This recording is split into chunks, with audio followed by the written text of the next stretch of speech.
Então, vamos falar de sais e reações de neutralização. Okay? Quando eu falo de sal, a primeira coisa que eu acho que vocês lembram é do sal de cozinha. Né? Qual vocês acham que é a principal característica que vem na cabeça de vocês quando a gente fala de sais? Os sais são o quê? Salgados. Tá bem. São muito inteligentes. Os sais são salgados. Todos eles. Tem algum sal doce? Açúcar. Açúcar não é sal, tá, gente? É só uma piada. Bom, todos os sais, né, eles são salgados. Existem vários tipos de sais, né? Geralmente a gente associa só ao sal de cozinha, né? Mas, porque a utilização dele, o emprego e a maneira de obtê-lo, né, é mais simples. Mas você poderia se utilizar outros sais, né, na cozinha. Mas tem um que é bastante utilizado, que é o permanganato de sódio, que está presente naqueles Ajinomoto, não sei se vocês já viram. Existem outros sais, né? Tem muitos sais que são empregados na cozinha para temperar os alimentos, né? Só que o sal de cozinha NaCl é mais barato, por isso que ele é o mais abundante, mais comum, tá? Além disso, né, além do sabor salgado, grande parte dos sais, praticamente todos os sais, são de origem iônica. O que é um sal iônico? Né? É um sal que é formado por um metal e um não metal, tá? Então, só lembrando isso, muito importante, né? Os sais, de forma geral, sempre a gente vai ter o cátion, né? E o ânion. Esse cátion é de um metal, né? E o ânion é um não metal, tá? Essa interação aí vai formar as substâncias iônicas, tá? Todo sal é iônico? Não. Tem sais que são moleculares.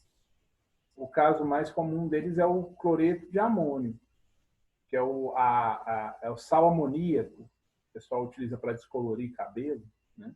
Por exemplo. Tem outras funções também. Mas grande parte dos sais vão ser substâncias iônicas. Vão seguir essa lógica de um cátion metálico e um ânion não metálico, tá? E a interação entre esse cátion e esse ânion vão gerar, então, a substância iônica, pode gerar uma base, né? Mas, no nosso caso aqui, hoje, a gente vai falar sobre sais, tá? Não precisa mandar um nome em forma de frequência, tá? Não precisa. Os sais, qual é a reação que origina os sais? É a reação de neutralização, que a gente vai falar daqui a pouco. Os sais, eles são formados pela reação entre ácidos e bases. Tá? Toda vez que um ácido reage com a base, ele forma sal e água. Beleza?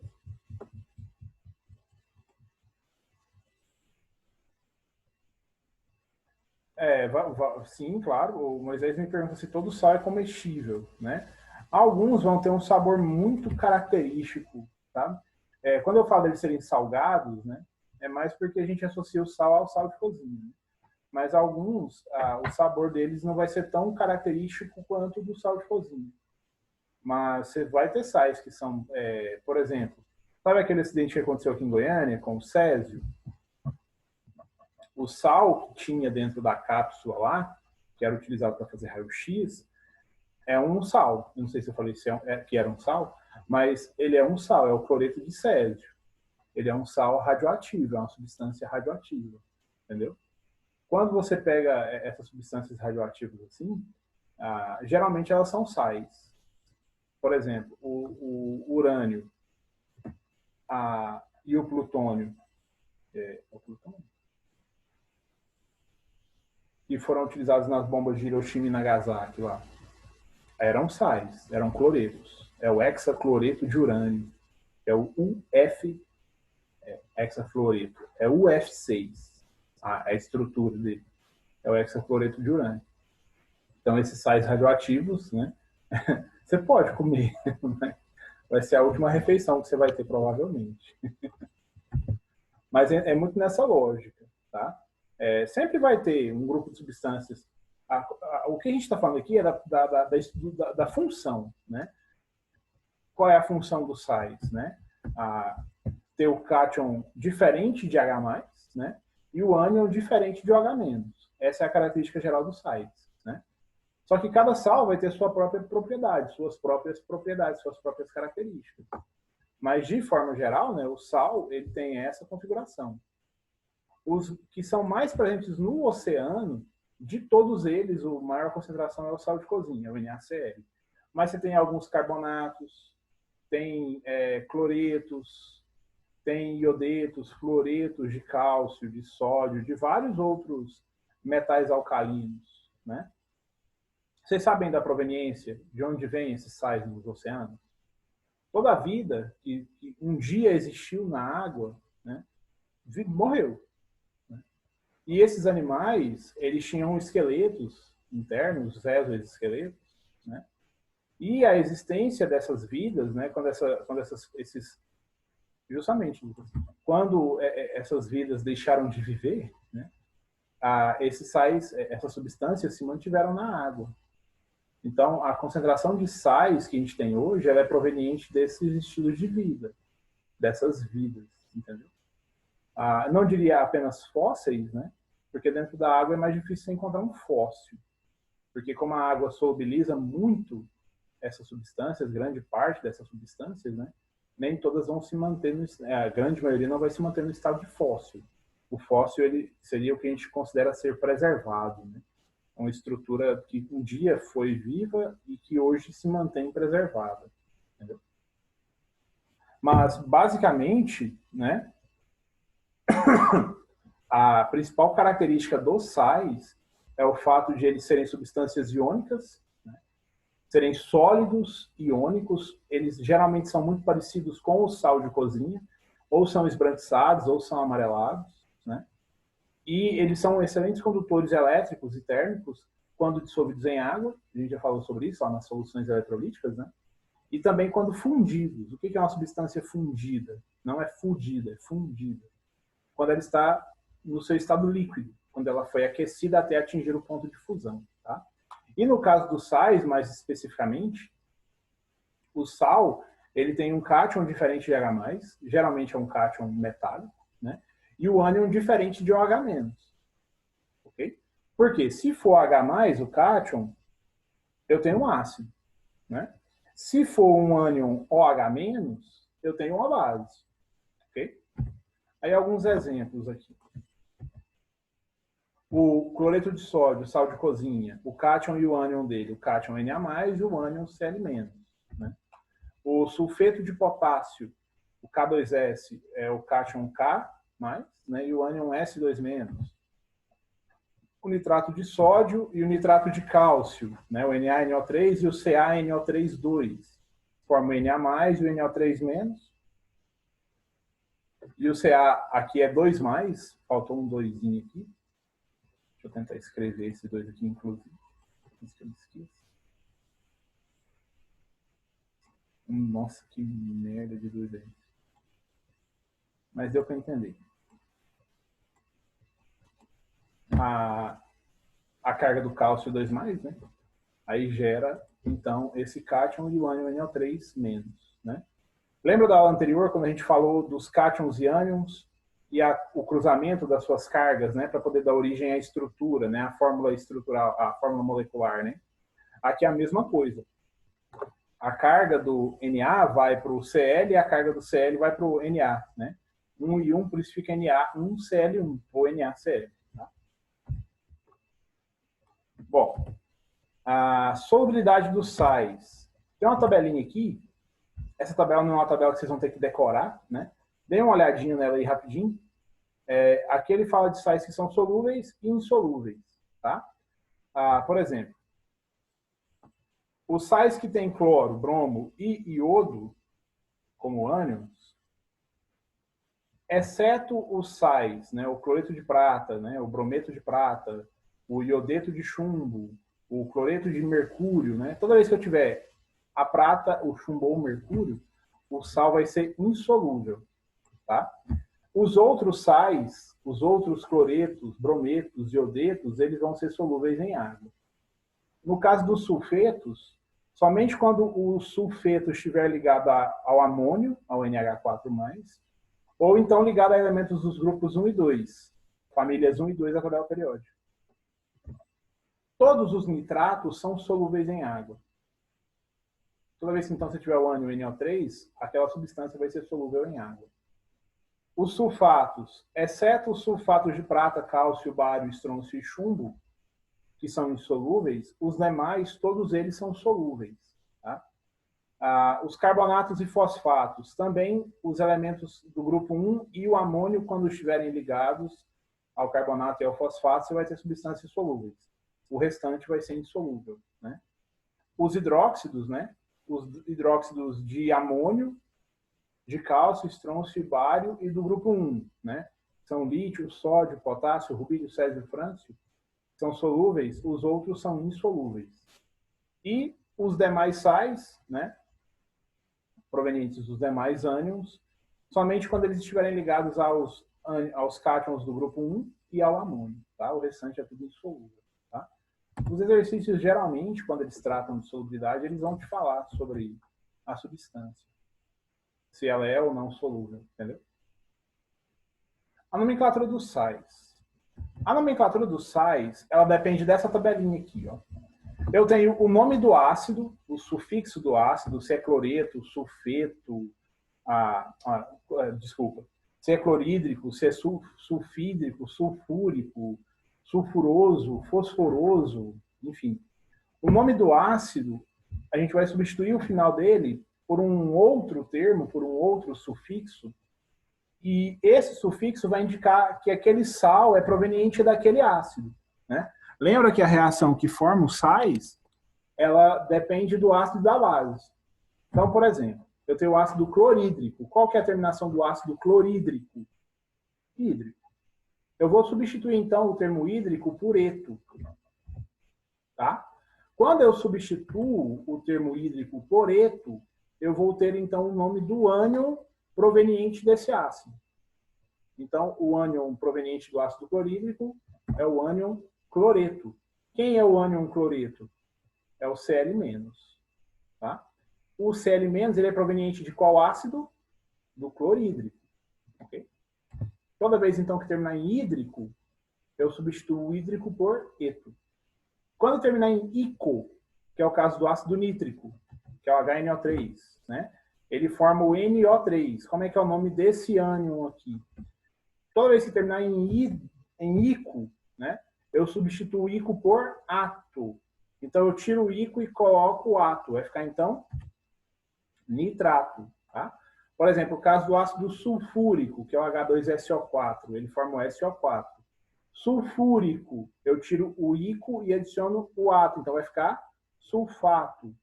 O ácido fosfórico, que é o H3PO4. O fosfórico, eu tiro o ico e ponho o ato. Então, vai ficar fosfato. Ok? E o outro grupo de ácidos é o ácido fosforoso, né? Terminação oso, né? O H3PO3, ele dá origem ao PO3, 3-, né? Toda vez que terminar em fosforoso, né? Terminar em oso, eu substituo o oso por ito, ok? Terminação oso, então eu substituo por ito. Então o fosforoso vai ficar então fosfito. Ou fosforito, também é correto, tá? Tirando só o oso, né? Mas fica mais bonitinho o fosfito, tá? Então a gente sempre vai utilizar essa tabelinha. Terminou em hídrico, o ácido, substituo para eto. Terminou em ico, substituo para ato. Terminou em oso, substituo então para ito, tá? Então é hídrico, ico, oso, eto, ato, ito.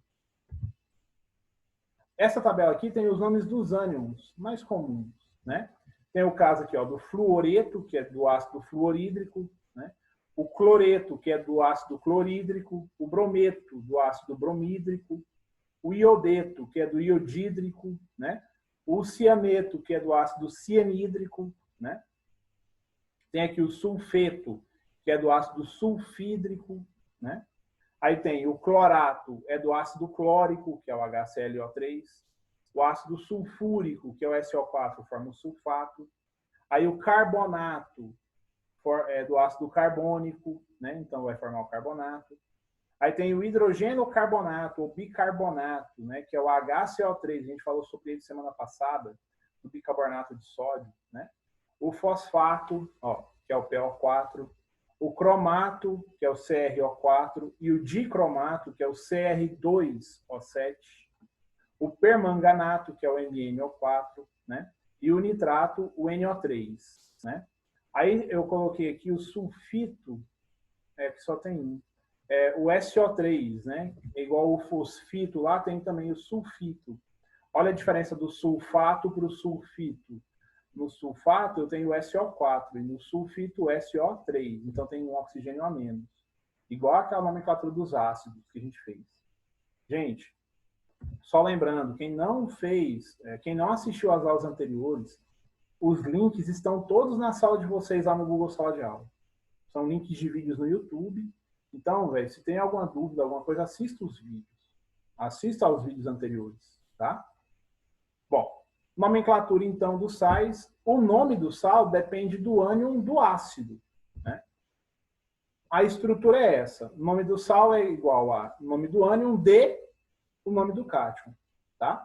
Então, o nome do ânion vai ser brometo, sulfeto, nitrato, sulfato de nome do cátion. Aí aqui, né? O brometo de, que é o KBr, é o brometo de potássio. O S é o sulfeto, então é sulfeto de prata. O NaNO3 e o CaNO32 é o nitrato de, no caso do Na, sódio, do cálcio, cálcio, do Ca, cálcio, né? E aqui o Al2SO4,3, o sulfato de alumínio, né? Lembra que esse 2 aqui, ele era a carga do SO4 e esse 3 era a carga do alumínio. Aí a gente cruza, né, essas cargas e eles vão indicar, então, a quantidade de átomos daquele cátion, daquele ânion, que geram a estrutura desse sal estável. Assim como a gente fez lá nos hidróxidos, né, nas bases. Tá? A estrutura, né? A estrutura dos sais, ela segue o mesmo esquema que a gente empregou lá nas bases. Tá? Eu tenho um ânion, o fosfato, que é o PO4. Eu tenho o fósforo, então, ligado a 4 oxigênios. Tá? Aí, 3 desses 4 oxigênios têm um elétron a menos. Por quê? Porque esse elétron aqui, ele era proveniente do hidrogênio. Lembra que o sal é proveniente do ácido, né? O sal é proveniente do ânion do ácido. Então, o que vai substituir esses hidrogênios que a gente tinha ligado a esses oxigênios aqui? O cátion proveniente da base. Tá? Então, aqui, como eu tenho em falta 3 elétrons, esses 3 elétrons, eles vão ser adquiridos quando esse fosfato se ligar aos sódios. Como faltam 3 elétrons, então a gente vai ter que ligar esse fosfato a 3 sódios. Cada sódio vai disponibilizar um elétron e então o fosfato vai adquirir os 3 elétrons que ele precisa. Tá? Aí os que estão em azul aqui são os elétrons provenientes do sódio, de cada um dos átomos de sódio. Tá? O nome desse sal aqui é o fosfato, a gente já tinha falado que ele é proveniente do ácido fosfórico, né? Então eu substituo o ico por ato fosfato. Como é um fosfato do metal sódio, né? Então vai ficar fosfato de sódio. Ok? Bom, alguns sais do cotidiano. A gente tem aqui o sulfato de cálcio. Ele, na natureza, é encontrado na gipsita e na anidrita, né? Ele é o principal componente do gesso e do giz, né? O giz escolar. Aí aqui uma imagem da minha avó. Esse é o sulfato de cálcio, tá? Muito empregado na construção civil também, para pintura em branco, como a gente já havia citado, de outros derivados do cálcio. O bicarbonato de sódio, né? A gente já tinha citado que ele é um antiácido estomacal, né? E ele também é utilizado como fermento químico, fermento para pães, né? E também e também é utilizado em extintores de incêndio. Se eu não me engano, é o tipo B, que é o de pó químico. Esse pó químico é para quando você tem as chamas, né, provenientes de problemas elétricos, né? Quando você não pode colocar água, vai pôr água nos fios elétricos pegando fogo. O bicarbonato, Lucas?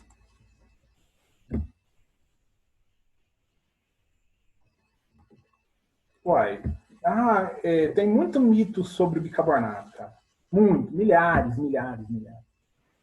O pessoal fala que clareia roupa. Assim, se acontece, não é uma coisa que é devido a uma reação e tal, mas é porque por ele ser uma substância polar, talvez ele interaja com alguns tipos de sujeira, né? Mesma coisa para os dentes. Mas não faz isso não. Tem a substância própria para isso, né? Que é uma das que a gente vai falar daqui a pouco. Antes de eu falar, deixa eu até já falar sobre ela, depois a gente volta aqui. Não, tá mais para frente, depois a gente fala. O carbonato de cálcio. Também tem uma aplicação muito grande no nosso dia a dia na construção civil, né? O mármore é um exemplo. O mármore é bem caro, né? Ele quando você tem uma pureza muito alta, é o carbonato de cálcio que origina o mármore. Além de ser muito utilizado na construção civil, né, como mármore, o carbonato de cálcio ele pode ser aplicado na produção de vidros, né, cimento, da cal, que a gente também já havia citado, né? E também ele é utilizado para corrigir o pH dos solos. Quando o solo é muito ácido, é feito um processo chamado caiação, que é a adição de cal, que é o carbonato de cálcio, entendeu? Ou outra substância. O óxido de cálcio também pode ser utilizado para fazer isso. Quando você adiciona essas substâncias no solo, você torna o solo mais básico. E eu já falei sobre isso também, né? Solos mais básicos são melhores para o cultivo de grande parte dos vegetais e por aí vai, tá? Além também, ele pode ser utilizado como antiácido também, em concentrações baixas, né? Em alguns medicamentos para osteoporose, ele também é aplicado. Alguns compostos, alguns sais que contêm cálcio são presentes no leite, nos seus derivados também, né? Desde há 3.000 anos atrás, o mármore, né, já era utilizado para esculpir, para a produção de estátuas, né?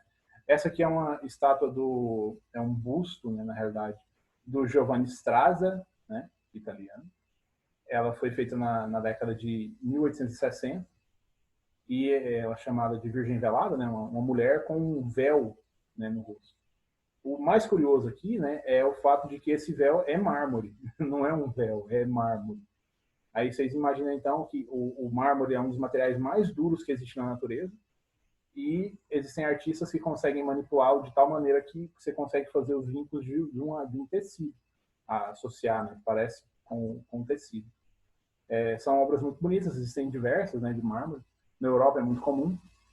Na semana que vem a gente vai falar sobre chuva ácida, né?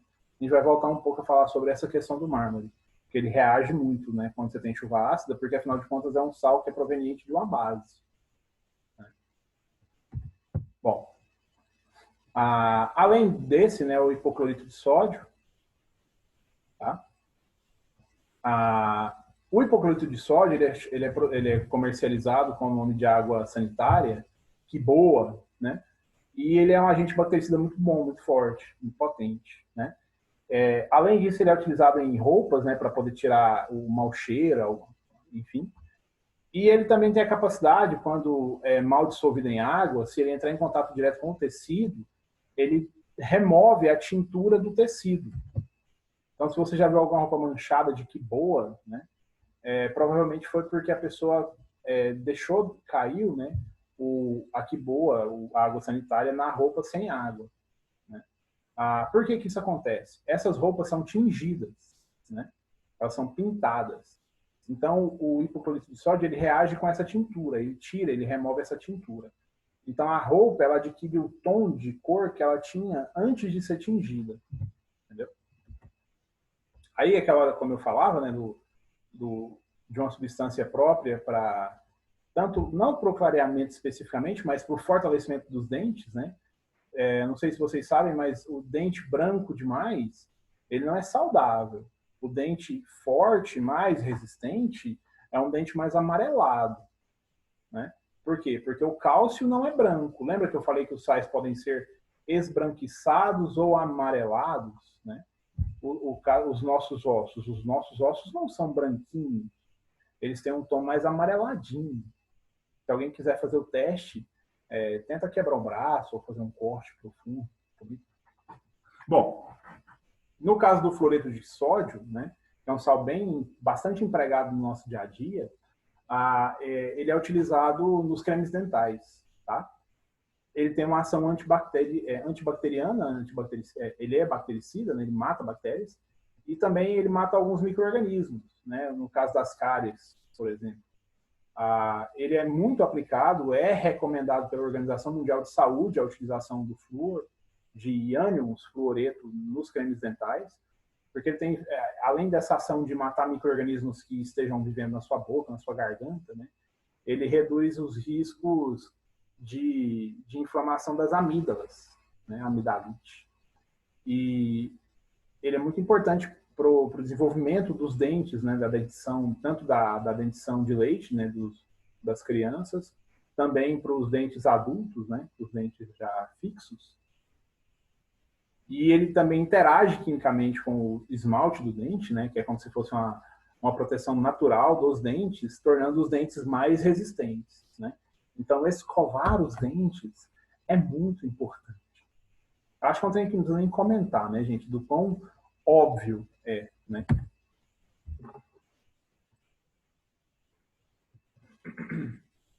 A galera chegando cedo aí. Ô, pessoal, boa tarde, tá? Eu só quero lembrar que isso aqui não é para avaliar a presença de vocês, e sim enfim, a atividade, né? Então, você assistir o final da aula não resolve bosta nenhuma. Tá? Bom, aqui, para quem a gente comentou nas aulas anteriores aí sobre tal, como é que o sal era extraído, né? Essa daqui é uma salina que tem lá no Rio Grande do Norte, uma cidade que chama Areia Branca. Ela é bem no litoral, né? Bem no cume, no pico do Rio Grande do Norte. E aqui a gente vê algumas represas, né? Algumas, não, várias represas, né? Até lá na frente, vocês percebem que tem várias represas, né? E essas represas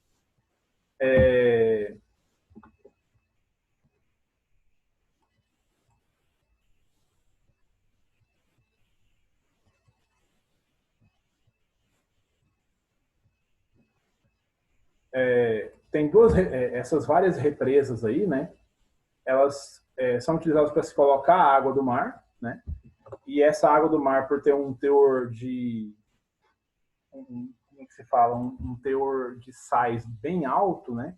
Essa água evapora, né? E o sal fica, né? Quando esse sal fica, ele é tratado, aí eles são adicionadas outras substâncias, ele é lavado, ensacado e comercializado, né? Inclusive são adicionados alguns fluoretos, né? Também para a mesma função do que eu citava lá no creme dental, tá? Aí vocês veem que em alguns aí tem mais, tá mais branquinho do que em outros, né? É porque é como se fosse uma etapa, são várias etapas do processo, né, de salinização aí. Eu vou colocar hoje, tá? Eu vou colocar essa aula e já coloco os slides também, tá? Bom. Reações de neutralização, né? Esse é o processo mais comum para a obtenção de sais, né? É a reação entre o ácido e a base, né? Aí mais alguns casos, né? O caso das cascas de ovo, né? De ovos que a gente não tinha citado, as conchas, estalactites, estalagmites também, todas elas são de sais, né? Que contêm carbonato de cálcio em concentrações diferentes, né? Bom, alguns sais também, ele citou o caso dos talcos, né? Desodorantes, aquela parte, às vezes quando você borrifa o spray do desodorante muito próximo do seu braço, você percebe que fica um pozinho branco, né? Dentro do botijão de gás, por exemplo, também tem a presença de alguns sais que dão cor à chama, porque a chama do gás de cozinha mesmo não tem cor. Enfim, existem dois tipos de neutralização, a neutralização total e a parcial, tá? A neutralização, ela acontece de que maneira? Eu tenho um ácido reagindo com a base.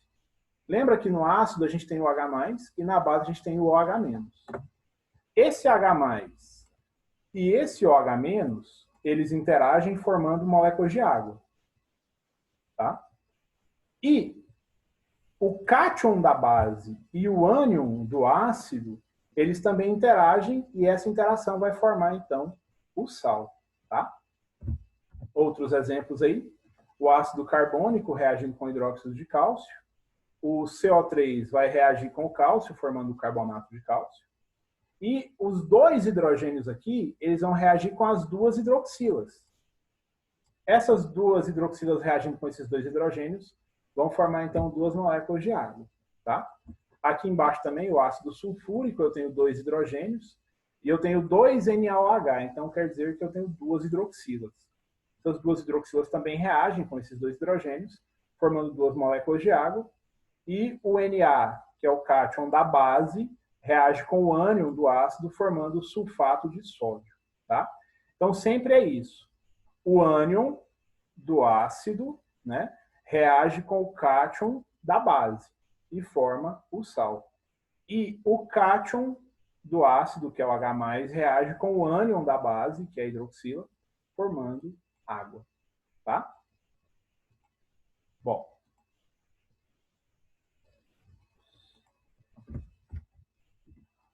Quando o número de cátions H+ é igual ao número de ânions OH-, ocorre a neutralização total. Todos os cátions H+ reagiram com todos os ânions OH-. Agora, se eu tiver mais H+ ou mais OH- no sistema, acontece um outro tipo de neutralização, que é a neutralização parcial. Aí eu tenho dois tipos de neutralização parcial. A neutralização que vai formar um sal ácido, e depois a gente vai falar da neutralização que forma um sal base, tá? No caso do sal ácido, o número de hidrogênios, ou seja, de H+, é maior que o número de hidroxilas. Então, olha só. Aqui eu tenho 2 hidrogênios e só um hidroxila. Lembra que para cada molécula de água,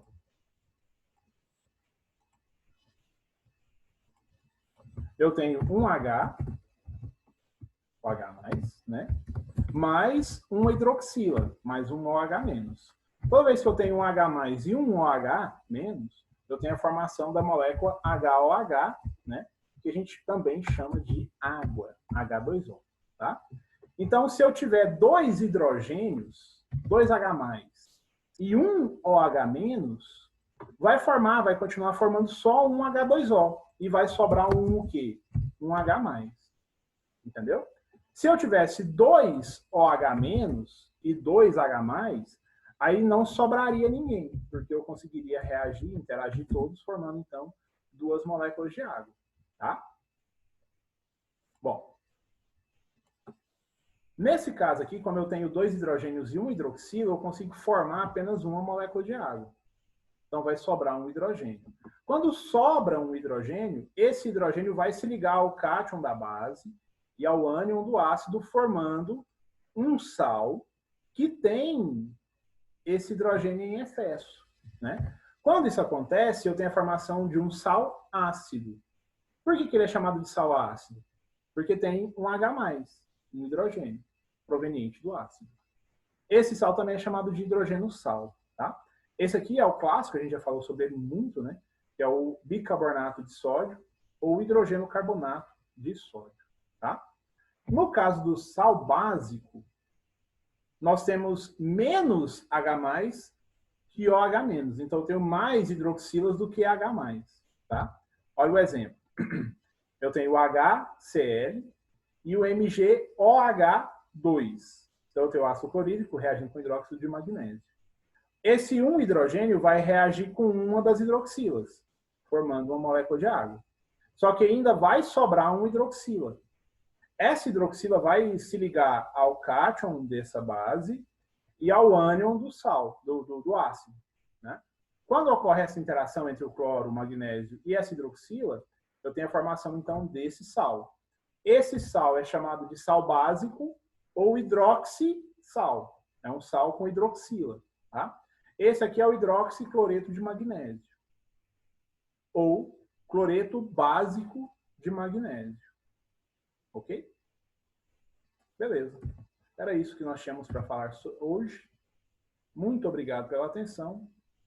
Uma boa semana para vocês. Eu estou com saudades de alguns de vocês, não de todos.